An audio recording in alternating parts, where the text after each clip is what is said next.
ശരൺ ഭായ്സ ശരിക്കും നിന്റെ രണ്ടാനച്ഛനാണ്. നിന്റെ അമ്മയെ കല്യാണം കഴിച്ചു കൊണ്ടുവരുമ്പോൾ കൂടെ വന്ന സ്ത്രീധനമാണ് നീ.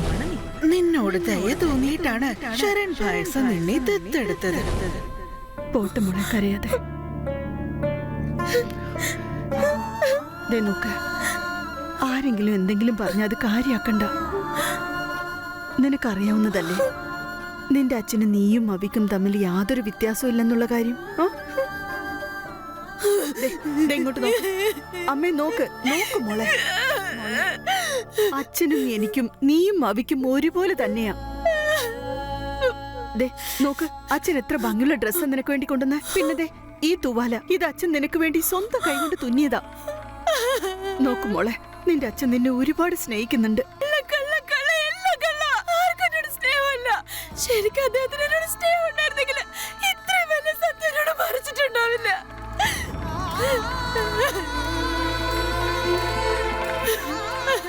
മോളെ, അങ്ങനെയൊന്നും അല്ല.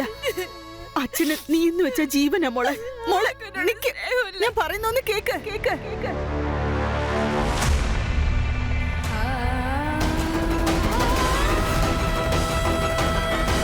എനിക്കിട്ട് പണി തരാനാണ് നോക്കുന്നത് നീ.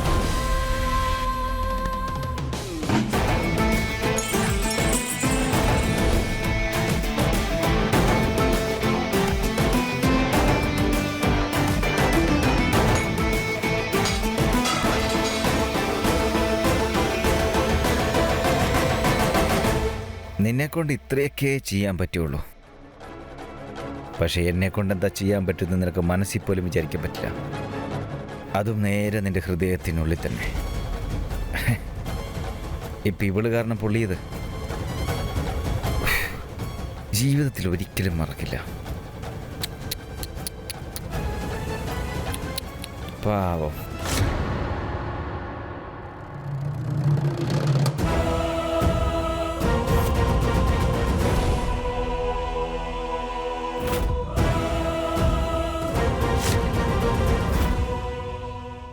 ഇങ്ങനെ ചെയ്യാൻ ആർക്കാണ് ഇത്ര ധൈര്യം വന്നത്?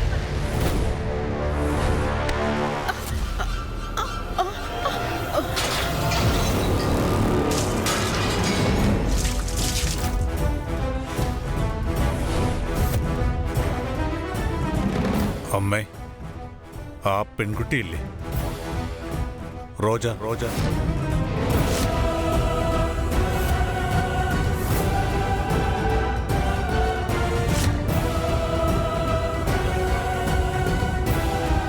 നിന്നോടൊപ്പം ഒരു വലിയ പ്രശ്നമാണ് കൂട്ടിക്കൊണ്ട് വന്നിരിക്കുന്നത് ശരൺ.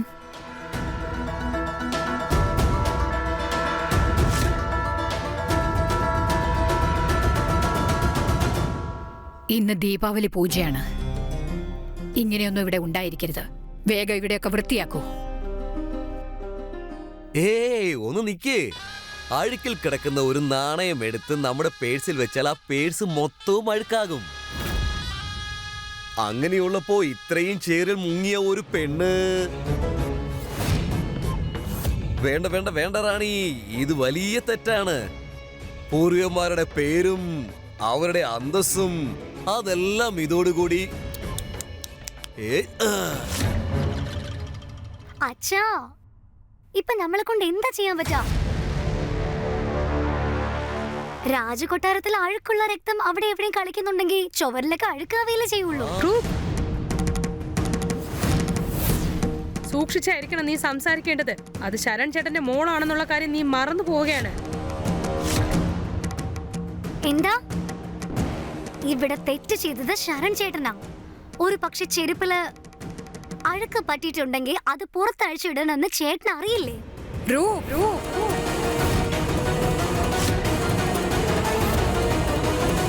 എത്ര ആൾക്കാരുടെ വാ നീ ഇങ്ങനെ മൂടിക്കെട്ടും? ഇന്ന് റൂപ്സ് പറഞ്ഞ ആ കാര്യം നാളെ വീർഗഡിലുള്ള എല്ലാ കുട്ടികളും പറഞ്ഞു തുടങ്ങും. അവരുടെ വാ നിനക്ക് എങ്ങനെ അടയ്ക്കാൻ പറ്റും? ഏതോ ഒരു മഹാൻ പറഞ്ഞ പഴമൊഴി ശരി തന്നെയാ. അത് ഒരു മനുഷ്യൻ എത്രയൊക്കെ ശ്രമിച്ചാലും പൂവിന്റെ വാസന മറച്ചു പിടിക്കാനായിട്ട് കഴിയില്ല. കുപ്പയുടെ നാറ്റവും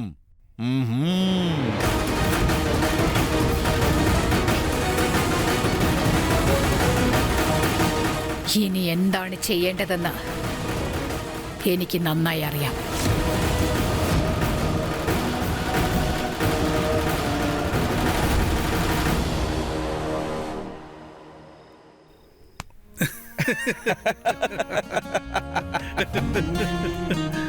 എനിക്കിത് നന്നായി എക്സ്പോസ് ചെയ്യാൻ പറ്റി. എൻ്റെ ഫാമിലിയുടെ മുമ്പിൽ വെച്ച് എന്നെ താഴെ വലിച്ചിടാൻ നോക്കുന്നു. ഞാനിന്ന് കൊടുത്ത ഈ പണിക്ക് ആരോടും അത് പറയാനും പറ്റില്ല, വേറെ ഒന്നും ചെയ്യാനും പറ്റില്ല. സീരിയസ്ലി ബ്രോ, നിന്നോട് ആരെങ്കിലും കളിക്കാൻ പറ്റുമോ? യുനോ ബ്രോ, സമീറിൻ്റെ അടുത്ത് കളിക്കാൻ ഇതുവരെ ഈ ഭൂമിയിൽ ആരും തന്നെ ജനിച്ചിട്ടില്ല.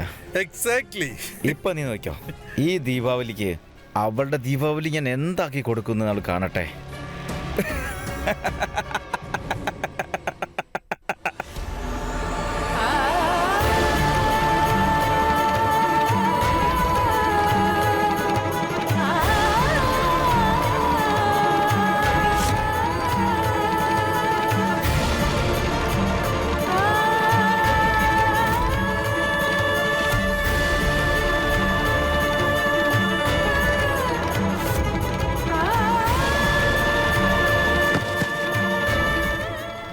അതാ നിന്നോട് പറഞ്ഞു, നീ ഒരു രാജകുടുംബം അല്ല, നീ ഒരു അനാഥയാണ്. നീ അനാഥ. ശരണിന്റെ സ്വന്തം മകൾ അല്ല നീ. നിന്റെ അമ്മയെ കല്യാണം കഴിക്കുമ്പോൾ കൂടെ വന്ന സ്ത്രീധനമാണ് നീ. നിന്റെ രക്തത്തിലൊക്കെ ഉണ്ടല്ലോ ഈ അഴുക്കായ എണ്ണയെക്കാളും മോശമായിട്ടുള്ള കാര്യങ്ങളാ ഉള്ളത്. നിൽക്ക്, എന്റെ അടുത്ത് വന്നു പോകരുത്. നിന്നെ കാണുന്നത് തന്നെ എനിക്കിഷ്ടമല്ല. നീയും ഞാനും ഒരിക്കലും ഒന്നിക്കാൻ പറ്റില്ല. കാരണം ഇവിടെ നീ പപ്പ പപ്പ എന്ന് വിളിച്ചോണ്ട് നടക്കുന്ന അയാൾ നിന്റെ ഒറിജിനൽ പപ്പയല്ല. സത്യം ഇത്രയും ഭീകരമെന്ന് എനിക്ക് ഇന്നാ മനസ്സിലായത്. ഇതിനേക്കാൾ ഭേദം ഞാൻ ആ നുണയിൽ തന്നെ ജീവിച്ചാ മതിയായിരുന്നു. എന്തിനായിരുന്നു ദേവി, എന്തിനാ ആ സമീറിനെ കാണാനുള്ള ഇട ഉണ്ടാക്കിയത്? ഒരുപക്ഷെ ഞാൻ അവനെ കണ്ടില്ലായിരുന്നെങ്കിൽ അവനും എന്നെ കാണില്ലായിരുന്നു. എനിക്ക് സത്യങ്ങൾ അറിയേണ്ടി വരില്ലായിരുന്നു. അവക്കിപ്പോ നന്നായിട്ട് മനസ്സിലായിട്ടുണ്ടാവും ഈ സമീർ ആരാണെന്നുള്ളത്. ഞാൻ അവക്ക് കൊടുത്ത അടിയില് ഇതുപോലെ ജസ്റ്റ് കത്താൻ മാത്രമേ പറ്റൂ, പക്ഷെ പൊട്ടാനും പറ്റില്ല, ശബ്ദം ഉണ്ടാക്കാനും പറ്റില്ല.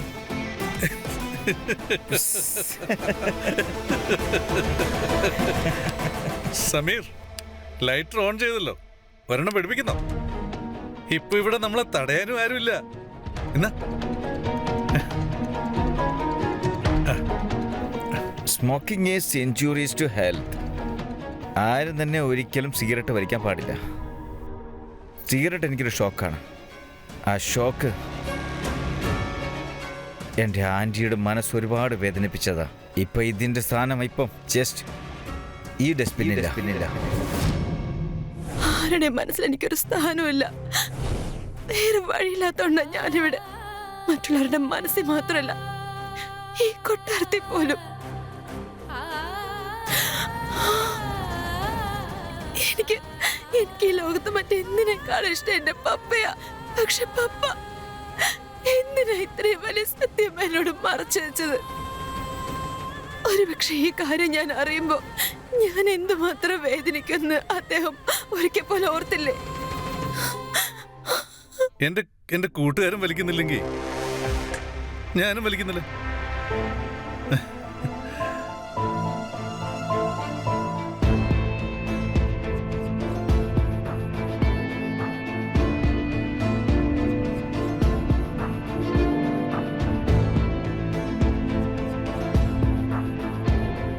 നോക്ക്, ഞാൻ ഈ ചെയ്തതെല്ലാം തന്നെ വളരെയധികം ആലോചിച്ചിട്ട് തന്നെയാ ചെയ്തത്. ആ തീരുമാനത്തിന്റെ ഫലം ഇങ്ങനെയായിരിക്കും ഞാൻ വിചാരിച്ചത് പോലുമില്ല. റോജെ, ഞാൻ ഇങ്ങോട്ട് കൊണ്ടുവന്ന് വളരെ വലിയ തെറ്റ് ചെയ്തു എന്നാണ് എനിക്ക് തോന്നുന്നത്. ഞാനുള്ള ജയ്പൂരിൽ തന്നെ വിട്ടിട്ട് വന്നാൽ മതിയായിരുന്നു. ഇല്ല ചേട്ടാ, നിങ്ങൾ നിങ്ങളുടെ മുഴുവൻ കുടുംബത്തിൻ്റെ കൂടെ ഇരിക്കേണ്ടത് വലിയ അത്യാവശ്യമാണ്. ഇല്ല, ഒരിക്കലുമില്ല. റോജയുടെ കാര്യത്തില് ഞാൻ വളരെ വലിയ തെറ്റാ ചെയ്തേക്കുന്നത്.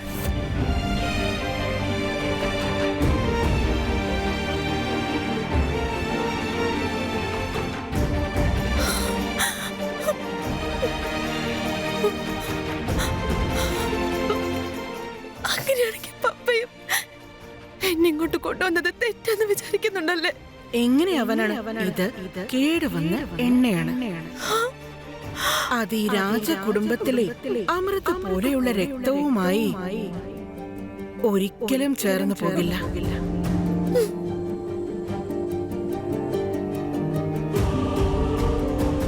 ഞാനിവിടെ വരാതിരുന്നെങ്കിൽ റോജയ്ക്ക് എന്റെ കൂടെ വരേണ്ട ആവശ്യമില്ലായിരുന്നു. ഞങ്ങൾ ഒരുപാട് ഹാപ്പി ആയിരുന്നു. അമ്മാവന്റെ ഈ ചേട്ടത്തിയുടെ കണ്ണിലൊക്കെ റോജയോടുള്ള തീരാത്ത വെറുപ്പ് ഞാൻ കണ്ടതാണ്. അവളൊരു പഞ്ചപാവ. ഇനിയിപ്പോ അവളോട് ആരെങ്കിലും എന്തെങ്കിലും തെറ്റായിട്ട് എന്തെങ്കിലും സംസാരിച്ചിട്ടുണ്ടെങ്കിൽ അവളെ കൊണ്ടത് ഒട്ടും തന്നെ സഹിക്കാൻ പറ്റത്തില്ല. ഡോണ്ട് വറി പപ്പ, ഞാൻ കാരണം പപ്പയ്ക്ക് ഒരു പ്രശ്നം ഉണ്ടാവില്ല.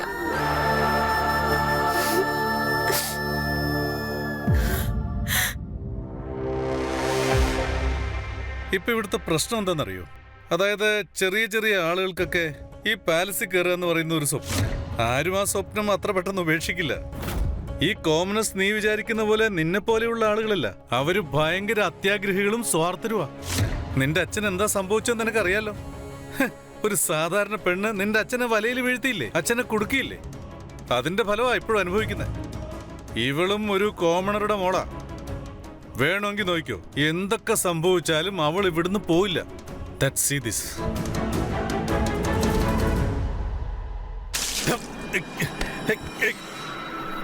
എന്താടാ നീ കാണിക്കുന്നത്? നിന്റെ അടുത്ത് എത്ര പ്രാവശ്യം ഞാൻ പറഞ്ഞിട്ടുണ്ട്, നിന്റെ തകുതിക്ക് അനുസരിച്ച് വേണം സംസാരിക്കാനെന്ന്. പിന്നെ ഞാനും നോക്കുന്നുണ്ട്. ആ റോജയെ എത്രയും പെട്ടെന്ന് ഈ വീട് ഇവിടെ തുരത്തുക എന്നുള്ളത്. ഞാൻ ഇവിടുന്ന് പോവാ പപ്പ. ഒരിക്കലും പപ്പ എടുത്ത തീരുമാനത്തിന്റെ പേരിൽ ഇനി സങ്കടപ്പെടാനുള്ള അവസരം ഞാൻ ഉണ്ടാക്കില്ല. ഞാനിവിടെ ഇല്ലെങ്കിൽ നിങ്ങൾക്കും അമ്മയ്ക്കും ആ വീക്കിനും അഡ്ജസ്റ്റ് ചെയ്യാൻ ഒരു ബുദ്ധിമുട്ടും തന്നെ ഉണ്ടാവില്ല.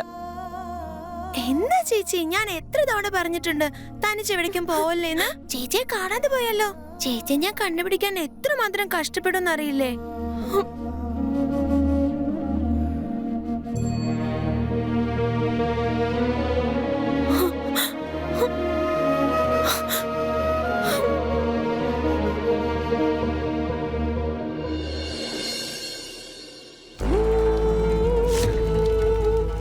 ആ തീപ്പന്തം എങ്ങ കൊണ്ടുവാ.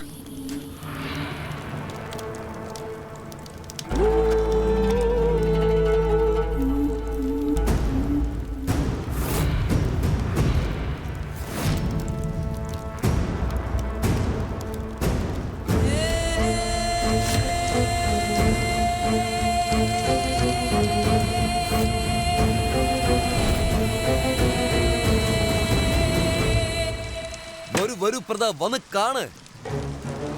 അയ്യോ മോഹിനി, എന്തായി ചെയ്യുന്നേ?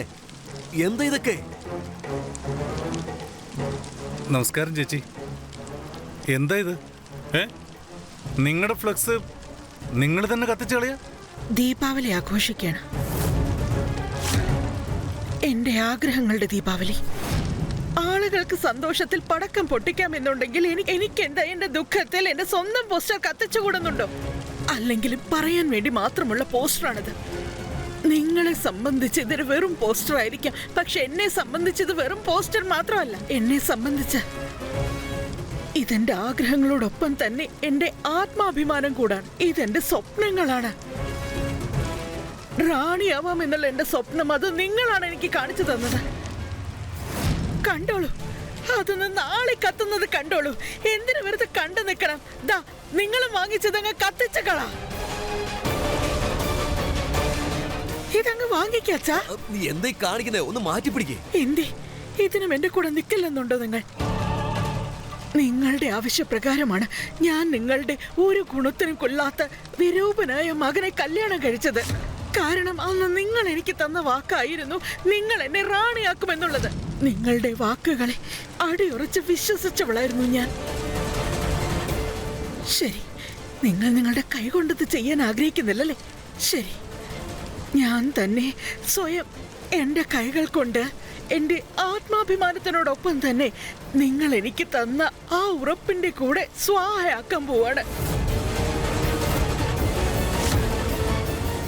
ചേച്ചി എന്താ ഇത്? എന്തൊക്കെയാ കാണിക്കുന്നേ? ഇത്രയ്ക്ക് ദേഷ്യം എന്തിനാ? ഒന്നും വിട്ട് നോക്കി നിൽക്കാതെ അകത്ത് പോയി പെട്ടെന്ന് വെള്ളം കൊണ്ടുപോവാ. ചെല്ലേ ചേച്ചി. ചേച്ചി ദേ ഇതൊന്ന് നോക്കിയേ. നോക്കി ചേച്ചി, ഇതിനേക്കാളും വലിയൊരു സമ്മാനം ചേച്ചിക്ക് ഇതുവരെ കിട്ടിയിട്ടുണ്ടാവില്ല. നോക്ക്. എന്താണിത്?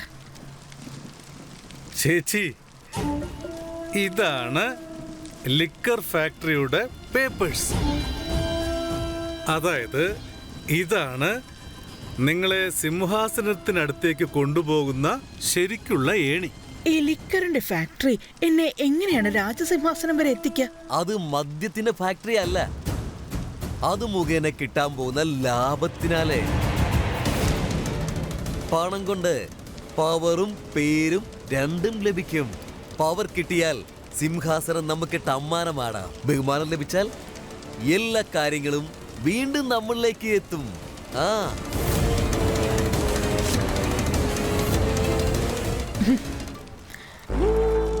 ഈ പേപ്പറിൽ വീഴേണ്ട സൈൻ ഉണ്ടല്ലോ അച്ഛാ, അത് നമ്മുടെ റാണിയമ്മയുടെയാണ്. നിങ്ങൾ ശരിക്കും വിശ്വസിക്കുന്നുണ്ടോ അവരിതിൽ സൈൻ ചെയ്യുമെന്നുള്ളത്? മറന്നു കളഞ്ഞേക്ക. അതിങ്ങത്താ എന്തിനാ ധൃതി പിടിക്കുന്നേ? രാജ് ഒരിക്കലും ഈ പ്രൊപ്പോസലിന് സമ്മതിക്കില്ല എന്നുള്ള കാര്യം എനിക്കറിയാം. അവൾ ഇക്കാര്യം അറിഞ്ഞാൽ മാത്രമല്ലേ ഇതിൽ സൈൻ ചെയ്യാൻ വിസമ്മതിക്കുകയുള്ളൂ. അത് നീ മനസ്സിലാക്ക്. അതായത് പിന്നെ ഈ കളിയില് ആദ്യം ഞാൻ നിന്റെ പാർട്ണറായിരിക്കും. റാണിയുടെ ഭർത്താവ് എന്നുള്ളത് രണ്ടാമത്തെ കാര്യം. എനിക്ക് എന്റെ ഭാര്യയുടെ അടുത്ത് നിന്ന് എപ്പോ എങ്ങനെയൊക്കെ ചെയ്യണമെന്ന് എന്നെക്കാളും വളരെ നന്നായിട്ട് എന്റെ ചേച്ചി ഈ ബാനർ കത്തിപ്പോവാണെങ്കിൽ അങ്ങ് പൊയ്ക്കോട്ടെ. ഇത്തവണ ചേച്ചിയുടെ ഫോട്ടോ ഇന്റർനാഷണൽ ഫോട്ടോഗ്രാഫേഴ്സിന് വെച്ച് എടുക്കാൻ പോകുന്നു. എന്റെ ചേച്ചി വീർഗറിന്റെ മഹാറാണിയാവാൻ പോവാണ്.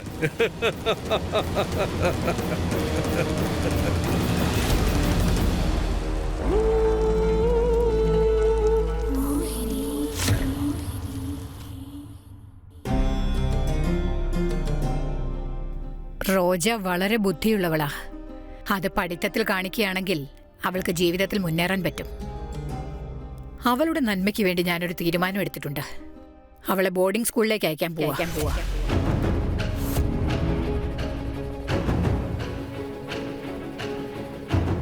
അവളുടെ നന്മയ്ക്ക് വേണ്ടിയാണോ അതോ ഈ കൊട്ടാരത്തിൽ നിന്ന് അവളെ മാറ്റി നിർത്താനോ?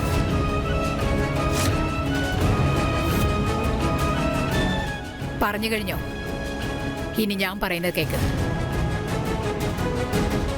നിന്നെ ഇവിടെ എന്റെ സമമായി ഇരുത്തിയതിന് അർത്ഥം ഇതല്ല.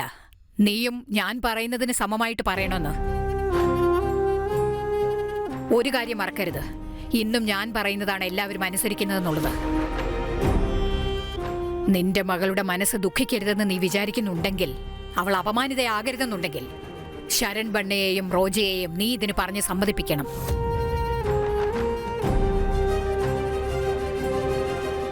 പക്ഷേ റാണിയമ്മ, എനിക്ക് ബോർഡിംഗ് സ്കൂളിൽ ചേരാൻ സമ്മതമാണ്.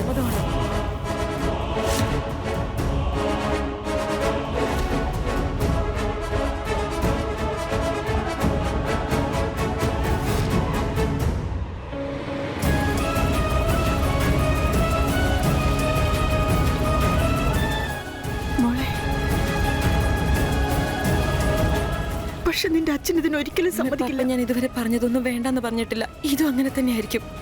അദ്ദേഹം വേണ്ടെന്ന് പറയില്ല. അദ്ദേഹത്തെ ഞാൻ സമ്മതിപ്പിക്കാം.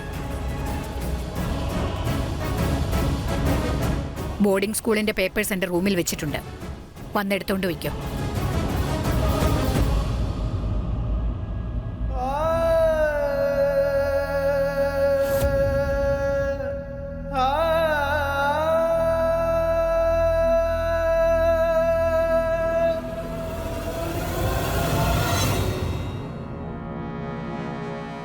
റോയൽറ്റി ട്രസ്റ്റിന്റെ പേപ്പറാണ് രാജ്.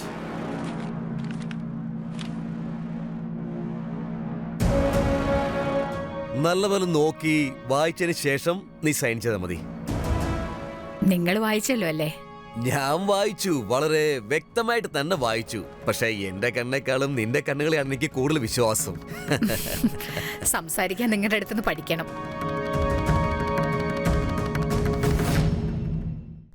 ഇതാണ് നല്ല അവസരം. മദ്യ ഫാക്ടറിയുടെ പേപ്പർ ഇതിൽ വെച്ച് രാജിനെ കൊണ്ട് ഇതിൽ സൈൻ വാങ്ങിക്കണം.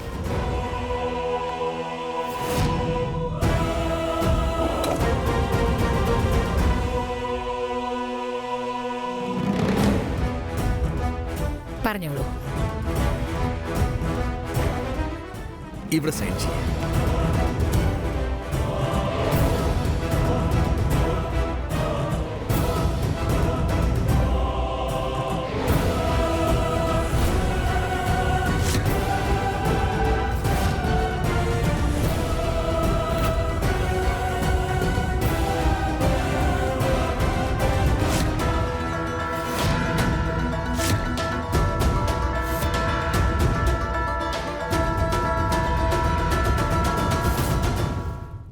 അത്രേ ഉള്ളൂ. ഇത് ലാസ്റ്റ് സൈനാണ്.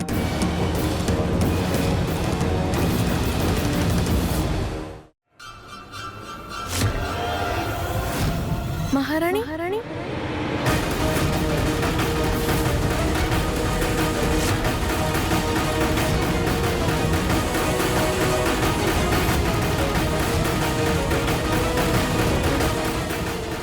ശിവപൂജ നടക്കുന്ന സമയത്ത് കരടി അതിനകത്ത് കയറിയല്ലോ. കറക്റ്റായിട്ട് മദ്യ ഫാക്ടറിയുടെ പേപ്പർ ഒപ്പിടുന്ന സമയത്താണ് ഈ റോജ വന്നത്. ഇന്ന് ഞാൻ എൻ്റെ പപ്പയുടെ സന്തോഷത്തിന് വേണ്ടിയും ഈ കൊട്ടാരത്തിന്റെ സന്തോഷത്തിന് വേണ്ടിയും ഇവിടെ നിന്ന് എന്നേക്കുമായി പടിയിറങ്ങാൻ പോവാണ്.